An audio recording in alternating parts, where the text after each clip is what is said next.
I've got the project today of putting a propane cylinder in the back of every cabin. And this is usually a project that we do at the end of May because we're usually busy in June. But obviously that did not happen this year. We're getting a little bit more busy in July. Unfortunately, we just had 2 more cancellations in August. It's actually kind of an interesting little fact. We only have 1 group this summer that will take up all 3 cabins. At least 1 cabin will be empty all summer with the exception of 1 large family. So anyways, I'm gonna get these hooked up, go inside each cabin and check that the heater works. And I need to hurry up because we've got swallow houses mounted on the side of this cabin and they keep dive bombing me wanting to get back to their nests.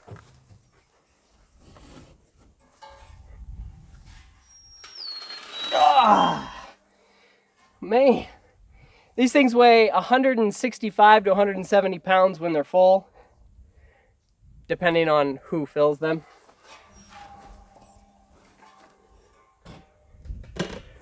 Some people at the gas stations and the propane fill stations overfill them. And then they start spitting and leaking for a couple of weeks sometimes. All right, I'll get this hooked up and I will show you where we keep our stash of propane cylinders and we'll make sure the heater works in this cabin.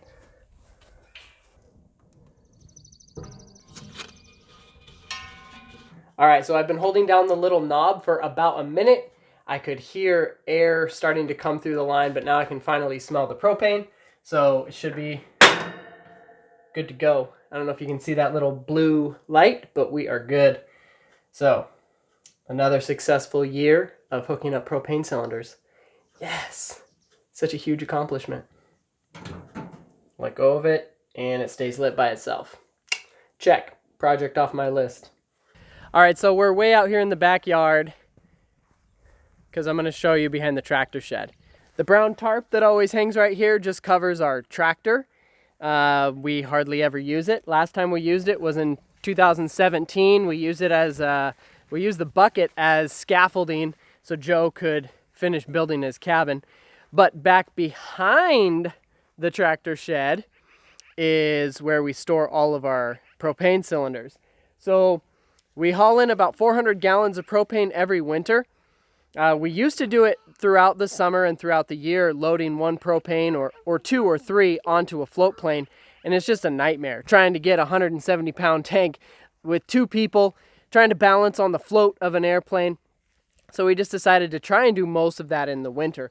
But these small guys right here are really easy to fit in the back of the plane, or actually the small ones will go in the float. So that's really convenient. I'm going to try and use more of those this summer and bring them in and out via float plane. And I know the pilot won't mind hauling in and out the small ones, but they do mind hauling the big ones. Number one, it's hazmat, so it's super scary and they're not allowed to haul people along with fuel. And also when Joe or I aren't at the dock to help them load them in town, you know, we're asking a lot for a pilot to lift those into the plane by themselves. It's not good. So we're going to get those small ones to town and hopefully that'll take care of us mostly throughout all of the fall. And then come December or January, when we're usually really low on propane, maybe I'll have 1 or 2 of these on reserve. That'll be a big bonus.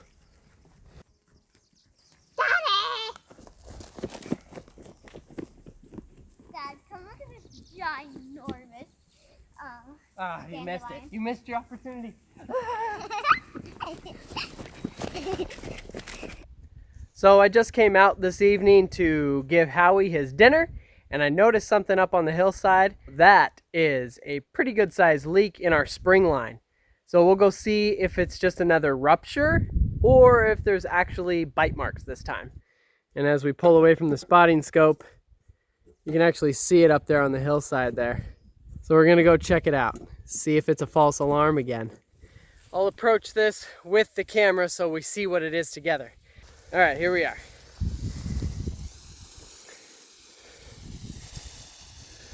I don't know. I'm getting sprayed for sure. All right, I got to get in there and get wet. Shut the camera off. We'll come back and I'll show you what it looks like. All right, so here I had to make a clean cut because it actually looks like we got a bite. There's one tooth mark there and one right on the other side. I am soaked.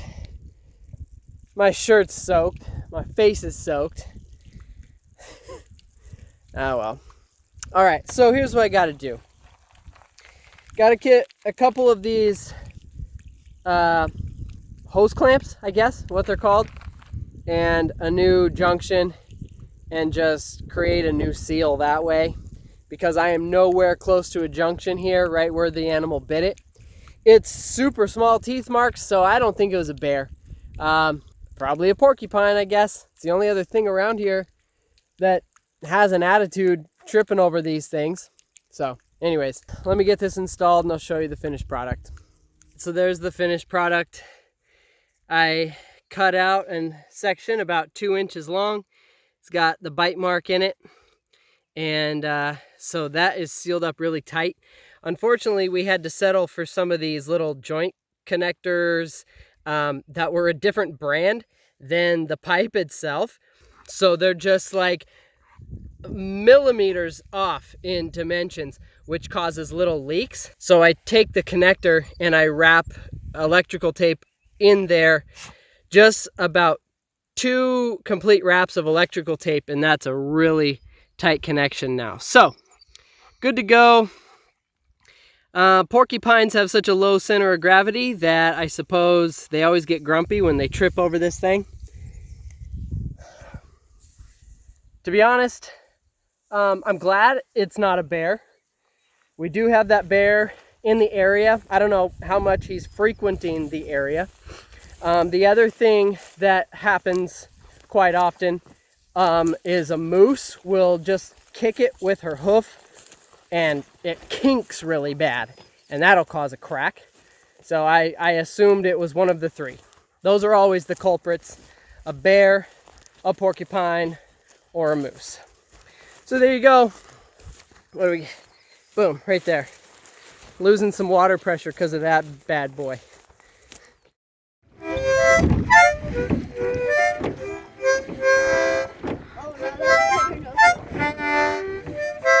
doing so good. So beautiful. Thank you. Thank you very much.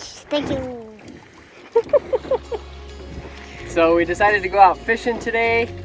It looks like, according to the lunar calendar, might have a good fishing day, and Eiley thought it would be appropriate to bring her harmonica. And I think she's right. I think you nailed it. So we're out here as a family in the rowboat. See if we can catch a couple trout. I gotta get out where it's a little deeper. Chloe, are you ready? Yep. I apparently just killed a spider.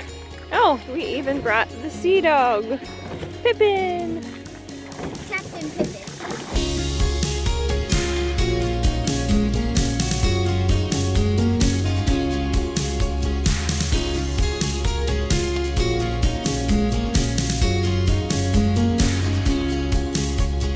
Okay, change of plans.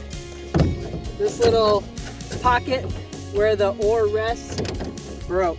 So I'm glad Alyssa came with us, because now we're paddling back home canoe style. She's doing great. She's steering us.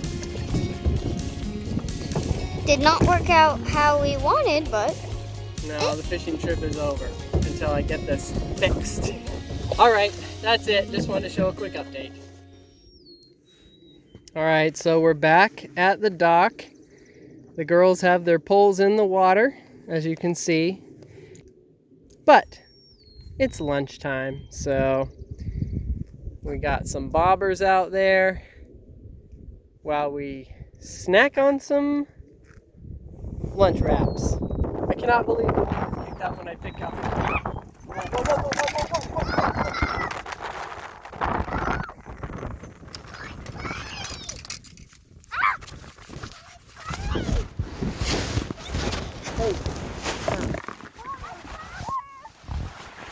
Bramante brothers.